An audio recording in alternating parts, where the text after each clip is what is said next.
And then if you were doing maybe just having some friends over for some cocktails or something that you wanted to kind of have ready so when everybody showed up, it didn't require too much work for you. What we have over here is a chicken liver that we've cooked in a larger vessel so that I can just kind of serve it in a bowl. I see.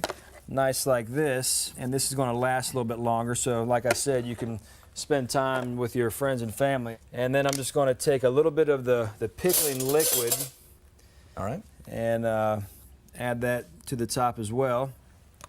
The sweetness and the acids in the pickled peaches are going to not only help the chicken liver taste as good as it can, but it's also going to cut through the fat of the chicken liver. And we can once again hit that with a little bit of black pepper if you wish. You don't have to do that. And then we could just line up maybe some toast points kind of around the bowl so that your guests could just kind of serve themselves. So it's kind of a party planner, kind of like as they wanted to. Could you use that for just like an appetizer or that sort of thing as Absolutely. well? I think it is an appetizer. So, you know, I think a bottle of wine and some bread and some chicken liver and some sweet fruit or chutney of some time could definitely be a meal, but typically we do serve it as an appetizer. Chef Hal, I think the question I'm really getting at is are we going to be doing some gardening? Because this has piqued my curiosity up here. What we have here are some microgreens grown for us by CC Gardens in East Nashville. Here we have the amaranth, and then next to the amaranth is the Crimson Tide mustard, and then we go into some Russian red kale, and then we go into some mizuna. I see. Okay. And then over here we have some arugula and a blend of purple basil and green basil. But what we're going to do today with some of these lettuce type microgreens as opposed to the herb type microgreens is we're going to make a little salad. If you don't mind putting that Benton's bacon on some low heat. Benton's bacon. This is the Benton's bacon, and we're just going to get that cooking, render that down a little bit. Now, what's going on here with these microgreens is that they're actually growing in a material called rock wool. And the microgreens are very much alive right now as we speak. So you said rock wool? And that rock wool is actually a material made from rock. The rock is heated up to, I believe, about 2,600 degrees, and it's spun in a machine almost like a cotton candy machine, if you will. Wow, it almost feels like a sponge, a wet sponge. It is. Now, if the folks watching are picking this, where do you find this at the farmer's market? Where can local folks pick this thing up? You can definitely get some local greens at the farmer's market, different places in Nashville, such as the Turnip Truck. I see.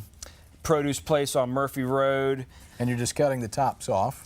Yeah, I'm just cutting maybe like a 1/4 inch above the rock wool so that I don't go too far down.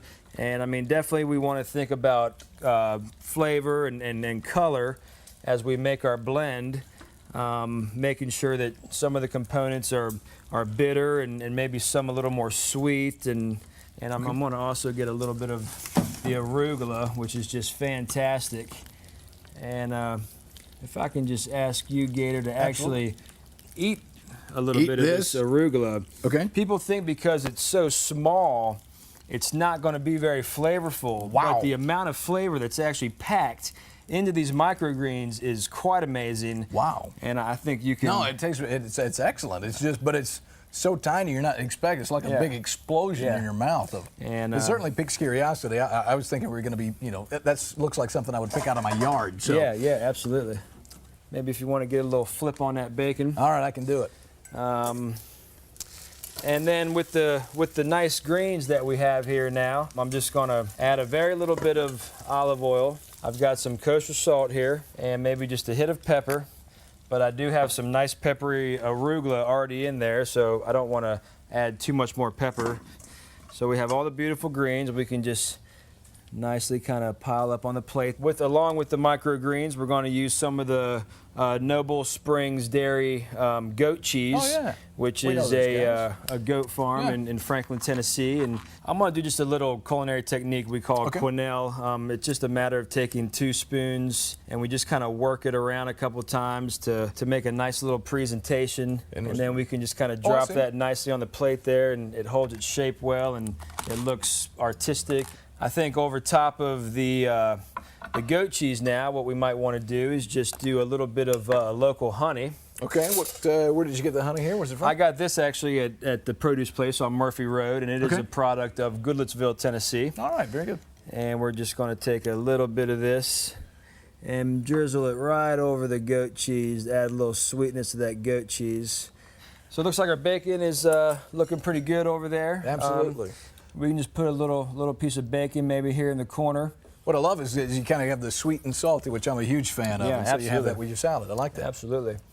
And here what we have are some pecans. We've toasted off the pecans just to bring out the natural flavors in them, let them cool a little bit. And then we mix them with some local molasses and a little bit of Tabasco sauce. Oh, really? Put a couple of these lovely molasses nuts around the plate. And once again here, just adding some texture to the dish.